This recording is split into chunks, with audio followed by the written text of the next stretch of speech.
Hi folks, welcome to Skywatch Media News. This is the first week of August 2017. We're going to cover a number of important news stories in this presentation, but let's begin with a topic that I consider to be crucial in the revelations regarding the existence of Planet X. Over the last while, the Vatican has released information about Nibiru entering the solar system. It's being done in a very inconspicuous and subtle manner by the Vatican hierarchy. Unlike the mainstream media, who attempt to focus our attention on celebrity headlines and political turmoil in Washington, information is slowly being disclosed by the Vatican, which would strongly suggest the presence of the incoming Planet X anomaly and the presence of extraterrestrials who are now apparently visiting the Earth. Here is a bit of testimonial information that would confirm the strong belief that those in power know what is coming or what may already be present in our sky.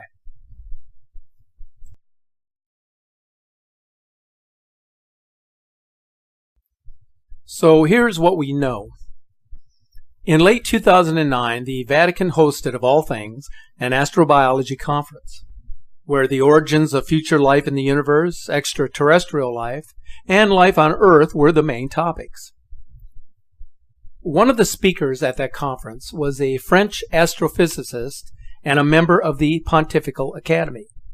His name is Pierre Lina, and in his address, he specifically warned the Church that they must not be indifferent to the visions of humanity if something important were to happen that would change the vision that humanity has of itself.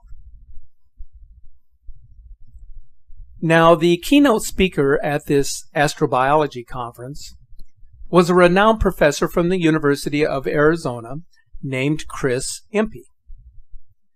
Now, this is a very worthy bit of information because, if you recall, the Vatican has a large observatory at the top of Mount Graham in Arizona, which indicates that there is some sort of relationship between the Vatican and Professor Impey.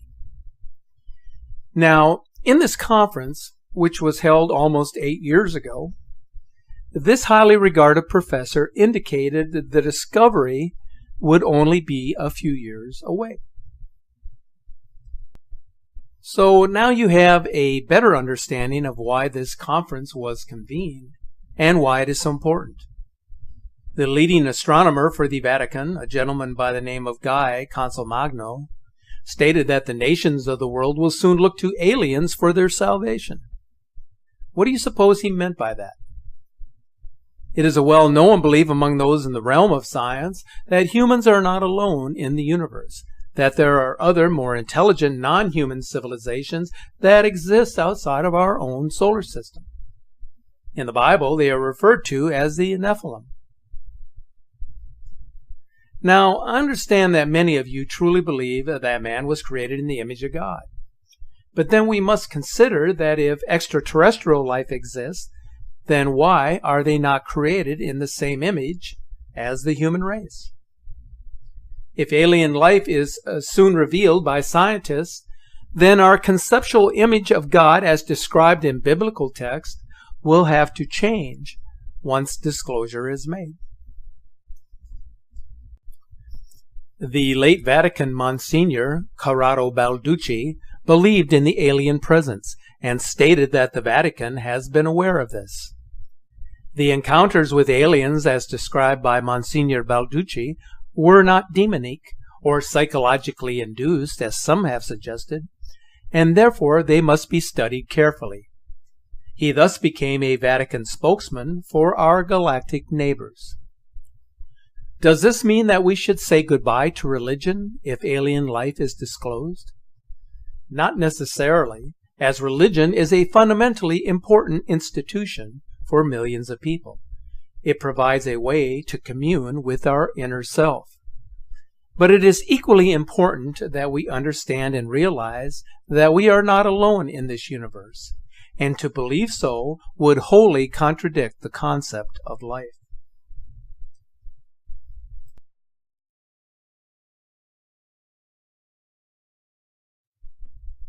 I have talked about this before, but its importance must be restated. In a 1997 interview with Coast to Coast host Art Bell, a priest who was an emissary to the Vatican, Father Malachi Martin, was asked why the Church was so deeply invested in the study and observation of deep space at the Mount Graham Observatory. Father Martin answered that question, and here is what he said in his own words. The Vatican has a very, very great deal of power. That's right. We've talked about it. They have, whether they admit it or not, a great deal of political power all around the world. One of the things that they did fairly recently was they muscled, and I do intend to use that word, they muscled their way onto a mountain in Arizona, Mount Graham, and they built an observatory on Mount Graham in connection with an Arizona university. Yes. However, the Vatican has the larger part of the control of this observatory, Yes. looking at deep space things. That's right. Now, why would they have done that, Father? Because the attitude, the mentality amongst those who at the higher levels, the highest levels of Vatican administration and Vatican geopolitics, know that now knowledge of what's going on in space and what's approaching us could be of great import in the next 5 years, 10 years. Carefully and well-chosen words, Father. Thank you. The director of the Vatican Observatory, astronomer Jose Funes, stated that we must not contradict our faith, that we must not put limits on God's creative freedom, that even though a divine being has the power to redeem mankind, there are those beings whose redemption is not necessary, as they would remain in full friendship with their Creator. That is a powerful statement if you actually open your mind and heart to this philosophical proclamation.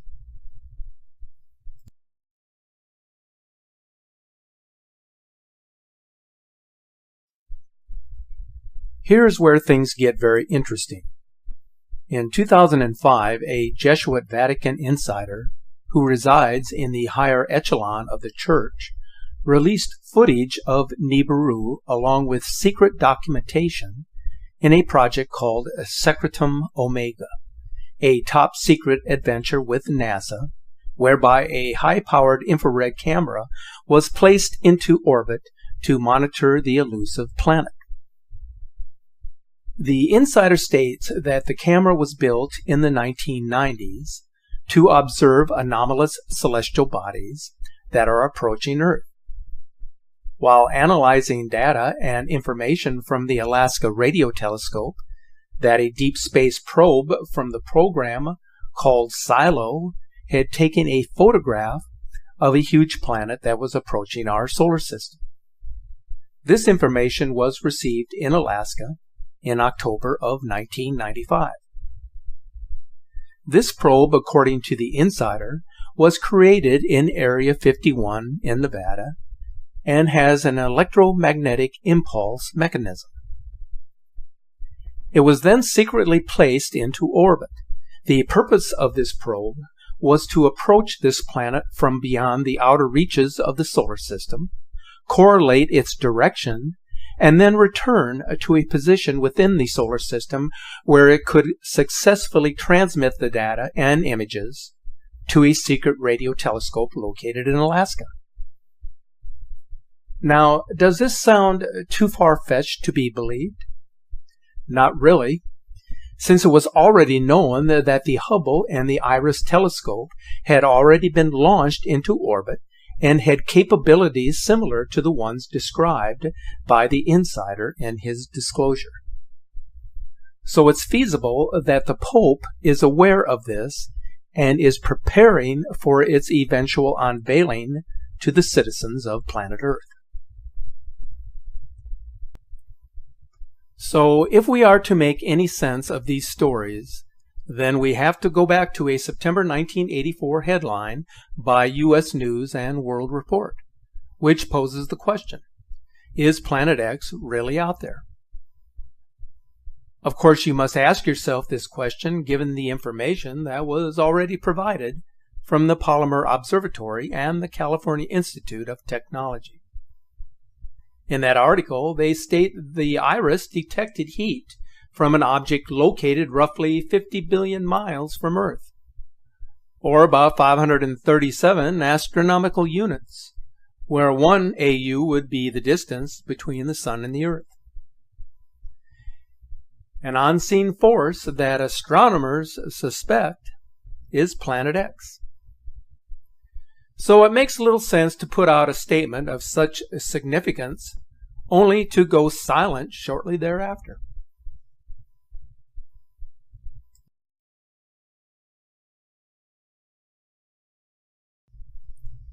In 1992, 8 years after the U.S. News report, NASA puts out this press release in which they state there is a large outer solar system body 4 to 8 Earth masses on a highly tilted orbit, which is 7 billion miles from the Sun, which, if their calculations are correct, then puts it between 70 and 80 astronomical units from the Earth, having traveled a considerable distance in 8 short years.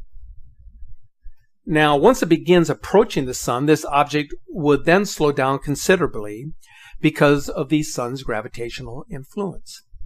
But of course, that magnetic influence would at some juncture have to subside, allowing the object to continue on its journey. So there is a mystery in all of this conjecture about NASA and the Vatican, and whether Planet X does or doesn't exist. Here is a question that is yet to be fully understood. Why does the Vatican own some of the world's most powerful and elaborate telescopes? You can bet they are looking for something. They call this giant telescope Lucifer, which is an acronym for the following. And this is a bit long, but here it is. Large Binocular Telescope, Near Infrared Utility, with Camera and Integral Field Unit for Extragalactic Research.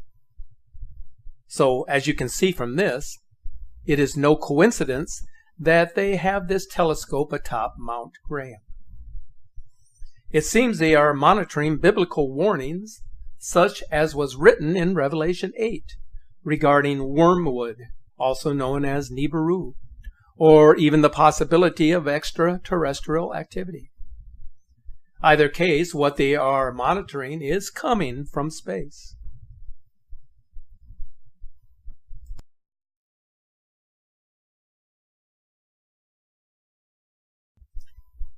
What role have astrological signs played in historical events over many generations?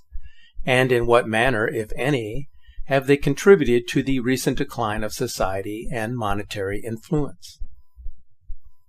At this moment, Pluto is located in the constellation Capricornus, where it will remain until the year 2023.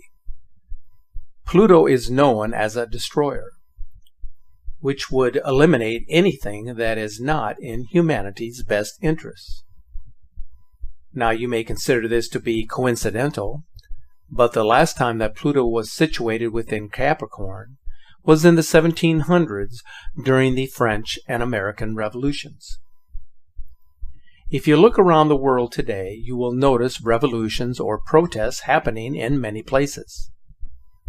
When Pluto first entered Capricorn in 2008, we saw the collapse of many financial institutions, which in turn created a type of symbolism when a huge bolt of lightning hit the Vatican. Not long ago, Pope Francis released 2 doves into the sky, which symbolize peace, both of which were attacked by a crow and a seagull. Do these types of symbolisms suggest that there is no peace within religion? Did you know that there are astrologers at the highest levels of government and within secret societies who understand the cycles of astronomy and what the energy will bring? Just to give you a prime example of this, President Reagan refused to sign any document until he had the opportunity to consult with a master astrologer. Why? Because they know about the precession of the equinoxes, Pluto in Capricorn, for instance. They are aware that control and conformity are coming to an end. Yet they continue to work against the interests of humanity, while at the same time maintaining their control over us. We are seeing this play out today in both the political arena and in institutions of higher learning where religion has played a major role. Here and now, as I speak, the world's air, water, and food supply is being poisoned. This is happening to us because we have chosen to remain silent. We have allowed others to make decisions for us that are detrimental to our health and overall well-being.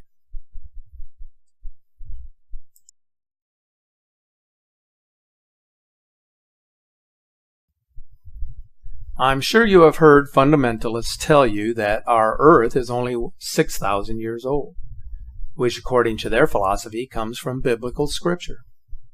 But evidence would suggest otherwise.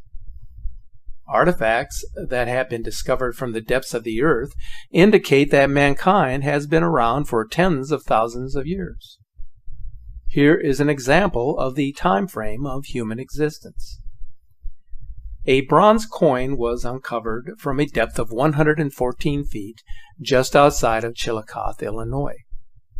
According to the State Geological Survey, the deposits from that coin date between 200 and 400,000 years. So here is where the timeline contradiction comes into play. With the exception of only the pyramids of Giza, it would only take a few thousand years for everything to rust or decay if a global catastrophe were to occur now. There would be no signs of civilization after 100,000 years had elapsed. So how long would it take for decay to bury a coin 114 feet below the surface of the Earth, if not hundreds of thousands of years? Nibiru is said to be on a 3,500-year orbit, although the exact figure has varied somewhat. The last passage of this planet may have accounted for the great flood stories that have been told in most every religion. Depending on how close its passage may have been, it could have caused an extinction-level event that resulted in a cleansing of humanity. This then could actually explain how the unknown bronze coin was discovered 114 feet below the surface of the Earth.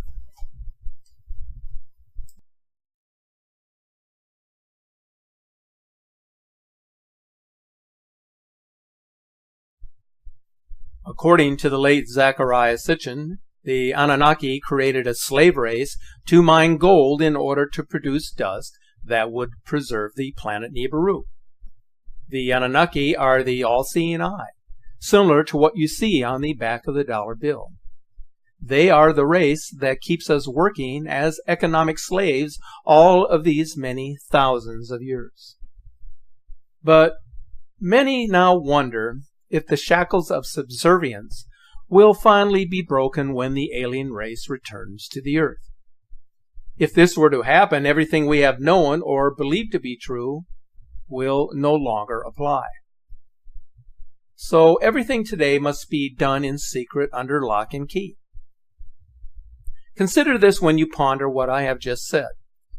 The United Nations appointed a Malaysian astrophysicist, her name is Maslin Othman, to be the director of the United Nations Office for Outer Space Affairs.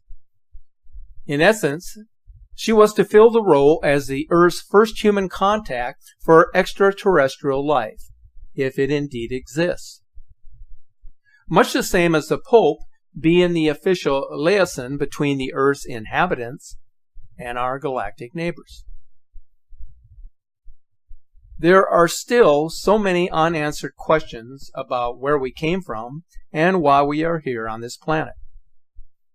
If we follow Scripture, then we believe we were placed here as part of a divine plan to multiply in the likeness of our Creator and to replenish the earth through our fruits of labor. That is what we have been led to believe.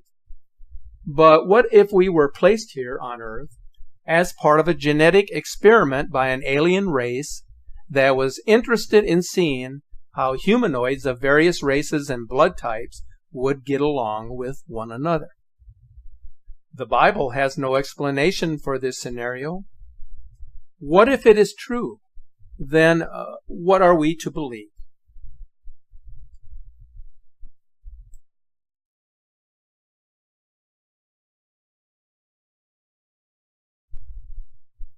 If the astrological signs combined with scriptural passages from Revelations and other books of prophecy are to be fulfilled, we can then expect to see a complete collapse of the economy, of government institutions, and religious fundamentalism. We are powerless to change this because the signs emanate from the energy created in the heavens. The elite, in all of their infinite power, will continue to persuade the masses to follow them, while at the same time suppressing our technology and poisoning our atmosphere and our environment. They will do this until which time they are finally exposed for their crimes against humanity and their manipulation over the masses. The small 1% of the world who control us are actually worth more than the billions of people on this planet who are among the poorest. How can this be? And how could this be allowed to happen? It is time for a cleansing of humanity, a reset that will favor the least among us, and this time the privileged few will be powerless to stop what is coming.